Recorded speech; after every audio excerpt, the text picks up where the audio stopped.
পুরো গাছটাই কিন্তু মরে গিয়েছে। এই গাছ আর জীবিত হওয়ার কোনো সুযোগ নাই।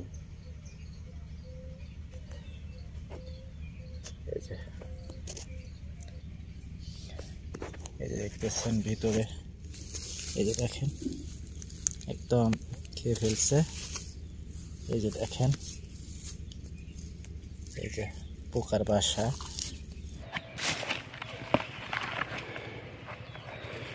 এভাবে আমি চেক করতেছি যে পোকা ভিতরে আছে নাকি।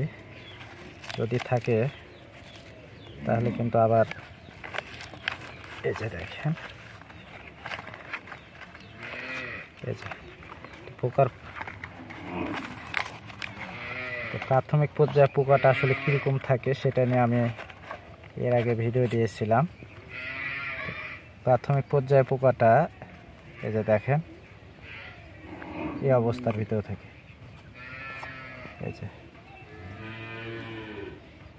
পোকার বিকাশটা কয়েকটা পর্যায়ে হয়ে থাকে, পরিপূর্ণ কিন্তু ম্যাচুইট না।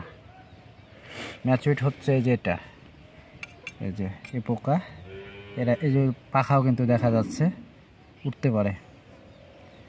তো আমরা এটা যদি কেটে ফেলি, যে দেখতেছেন এটা আমরা মেরে ফেললাম।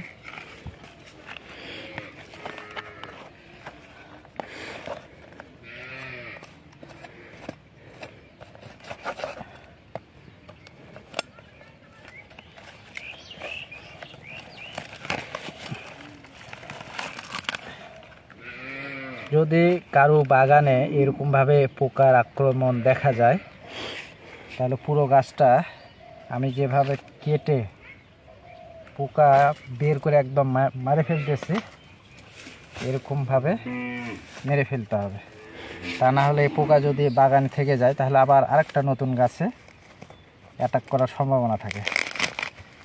তো সেই জন্য আমরা এরকমভাবে মেরে ফেলবো, একটা একটা করে ধরে ধরে মারবো।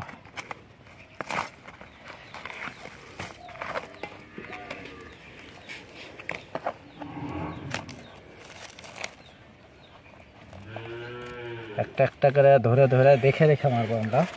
প্রত্যেকটা ডাল বা ফ্রন্ট আছে সেগুলোতে ভালোভাবে চেক করে নেওয়ার পরে আমরা মেরে ফেলবো।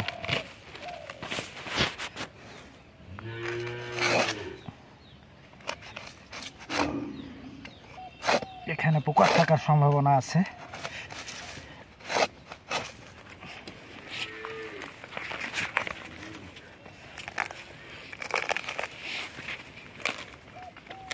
এই যে আমি আগেই বললাম যে এখানে পোকা থাকার সম্ভাবনা আছে।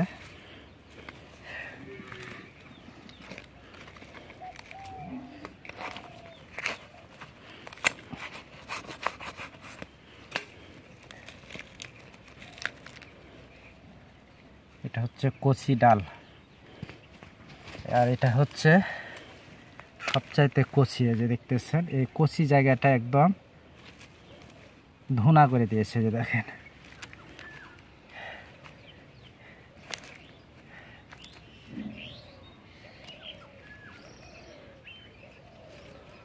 এই যে এর ভিতরে কিন্তু পোকা আছে।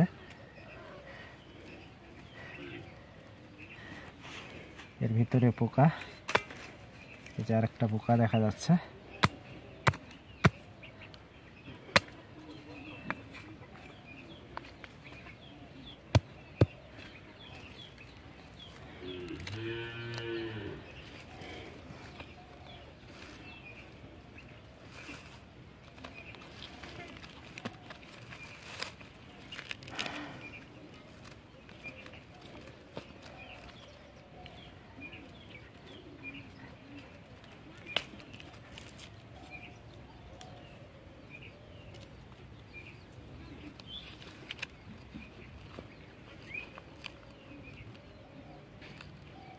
এটা থেকে কিন্তু পোকা ছিদ্র করে কিন্তু বের হয়েছে।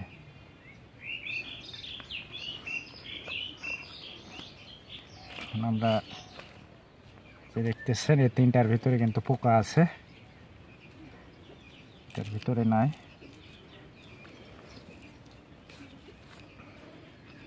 এই তিনটার ভিতরে পোকা আছে, এটা আমরা পরে মারবো। এখন বন্দি অবস্থার ভিতরে আছে, কিন্তু এই বন্দি অবস্থা দেখা মনে হচ্ছে বন্দি অবস্থার মধ্যে আছে, কিন্তু এই পোকা নিজেই যখন ম্যাচুইট হয়ে যায় তখন কিন্তু এই যে দেখতেছেন এই বন্দির যে অবস্থা, হ্যাঁ, এটা কিন্তু কেটে ছিদ্র করে কিন্তু বের হয়ে যায়।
দেখেন কি পরিমাণে ছিদ্র করছে।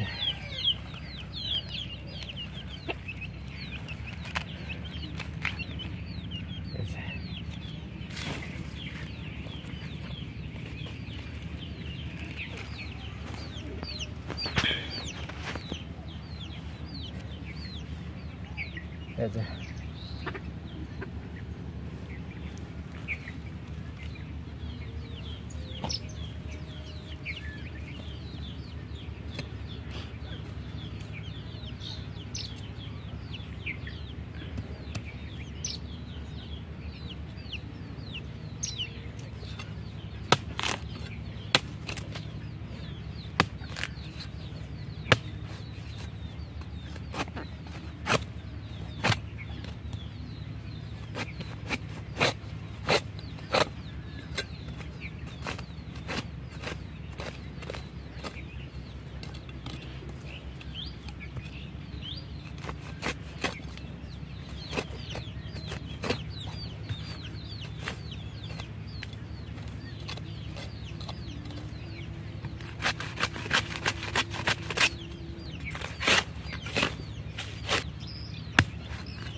এখন আমরা এখানে কীটনাশক দিয়ে দেব। তো আমরা কি বিষ প্রয়োগ করে সেটা আপনাদের দেখানোর চেষ্টা করব, আপনারা থাকেন। তার আগে যে পোকার যে ঘর এই যে দেখতেছেন, এগুলো হচ্ছে পোকার ঘর। এই পোকার ঘরগুলো আমরা আগে ভেঙে ফেলবো।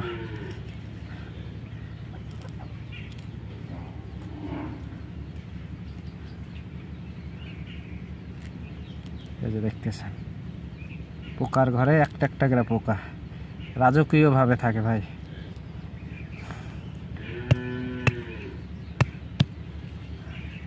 এক একটা ঘরে এক একজন রাজকীয় অবস্থার ভিতরে আছে।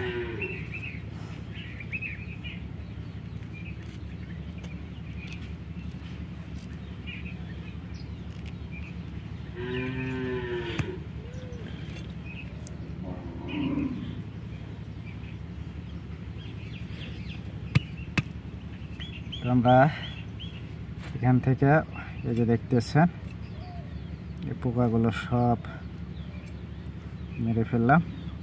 এখন আমরা এখানে কীটনাশক দিয়ে দেব, কারণ আরও যদি পোকা থাকে তাহলে আশা করি কীটনাশক দিলে সব মারা যাবে। তো এই যে দেখতেছেন, আপনাদের দেখানোর চেষ্টা করতেছি ওয়ারলেস 55 ইসি ক্লোরোপাইরিফস 50%, এরপর হচ্ছে সাইথারমেথিন। মূলত পোকা দমন করার জন্য এই ওষুধটা আমরা দিয়ে থাকি। প্রতি লিটার পানির জন্য আমরা এই যে দেখতেছেন 2 ml, এখানে লেখা 2 ml করে আমরা দিব। তো এটা মূলত কাঠুই পোকা, আলুর যে কাঠুই পোকা হয় সেটাতে দেওয়ার ওনারা সাজেস্ট করছে। তো আমরা এখন এটা খেজুর বাগানের যে রেড বিটল পোকা বা গন্ডার পোকা আছে সেটা দমন করার জন্য আমরা এই বীজটা দেব। 12 লিটার পানি আছে, তো 12 লিটার পানির জন্য আমি 1 মুখ দেব।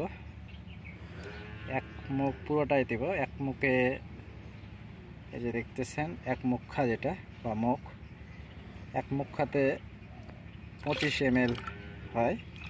এই বিষটা কিন্তু অনেক কড়া বিষ, সবচাইতে কড়া বিষ।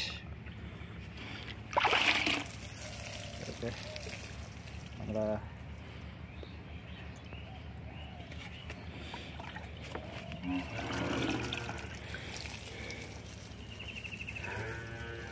দিয়ে দিচ্ছি।